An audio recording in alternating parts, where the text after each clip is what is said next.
Before we let you go, I got to ask you, how tough is it to, we got out of the broadcasting business. We did the Lucas Oil ASES National Sprint Car Tour races for the last 13 years, and we decided to get out because of all these heavy players that are getting into the streaming business right now.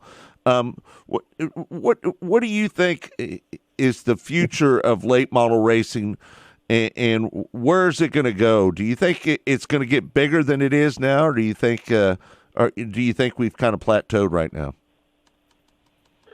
I mean, I hope it keeps getting bigger because obviously I'm at the tail end of my career where it would be awesome to see the purses continue to climb. I think the next step in our division is to understand that when you start have dwindling car counts, which everybody is, and it's just a simple fact is it's expensive to race no matter which division you decide to do. I mean, whether you decide to race an entry-level division, and now how do you get people to be able to keep doing it?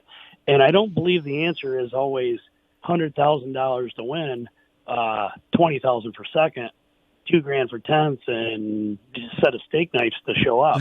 So it's like you got to start looking and saying, okay, I understand that in every newspaper in 1995, it looked really cool that there was a $100,000 tag on the top of it.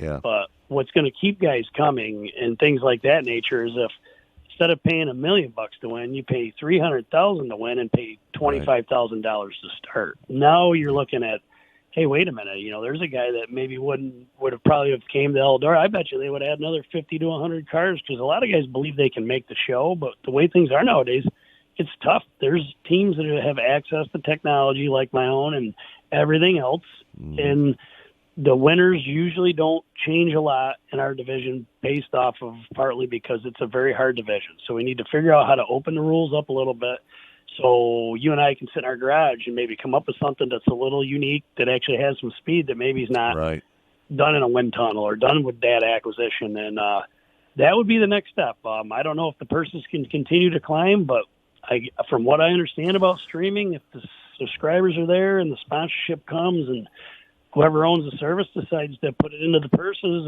hopefully it rolls down to me. If not, I got to figure how to get main, all kinds of sponsors, whether it be on a smaller scale, mainstream sponsors, Pepsi, Budweiser, whatever it could be. And that'd be my job to try to pull them in and show them the numbers. And hopefully it's in their plan to give us some money. So it's got some time to be alive. I'm not going to lie. Like I've been doing this stuff for a long time, and who would ever thought you could do what you guys started doing and some of these other companies are continuing to do, man. So it's pretty wild. The purses better go up because the price of fuel and motel rooms and everything that goes with traveling up and down the road is getting so expensive right now. It's just unbelievable what people are having to pay to travel up and down the road right now. Yeah, it's unfortunate. I mean, some of that stuff's obviously beyond all of our control. We can only control how we race and basically live in the United States. And then there's a lot of things that we have zero control over that are going a little wild right now. So it's like, as long as you got to try to keep the owners happy. And cause unfortunately, like I couldn't do this without an owner with Donald and Gina, my two owners. There's no way. I mean, go up and down the road and have 2 or 3 guys on payroll and to roll around right now is definitely, I would be willing to bet we probably have to bring in to get to the same numbers we did last year, another 20% more than what we did the year before. And that's not always easy to obtain, so it's like what you got to do is hopefully balance it out and keep the owners happy. And hopefully we can continue to grow this sport.